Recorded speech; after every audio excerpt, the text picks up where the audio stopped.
সম্মানিত ভিউয়ার্স, আসসালামু আলাইকুম। আমার বাগান ভিজিট করার জন্য দুই ভাই আসছে, তো ভাইদের কাছ থেকে রিভিউ জানবো। তো ভাই, আপনাদের পরিচয় দেন, আপনার ঠিকানাটা একটু বলেন। হ্যাঁ, একে একে। আচ্ছা, আপনি বলেন আগে। আমরা আসছি ময়মনসিংহ শম্ভুগঞ্জ থেকে। ওই নেটে দেখেই ভাইয়ের বাগানটা ভিজিট করতে আসছি। আপনার নাম? আমার নাম মোহাম্মদ বুরহানুদ্দিন। আচ্ছা ময়মনসিংহ আছি আর কি, থাকি ময়মনসিংহ।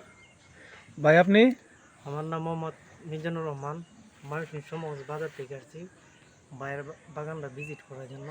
আচ্ছা, দেখলাম, ধন্যবাদ খাইলাম, আপনাদেরকে ভালোই লাগছে। বাগানে আসার জন্য। আর আপনারা যে আঙ্গুর খাইছেন, দুই একটা খাইছেন?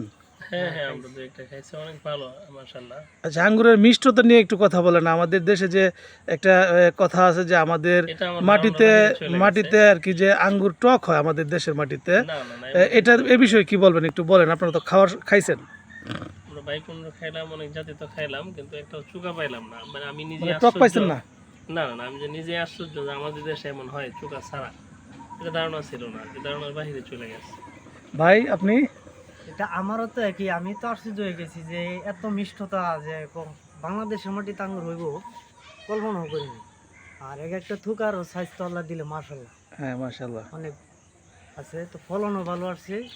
গাছ যত বয়স হবে তত ফল বৃদ্ধি হবে। আপনাদেরকে আমার বাগানে আসার জন্য আপনাদেরকে অসংখ্য ধন্যবাদ। সকলকে জানাই সালাম, আসসালামু আলাইকুম।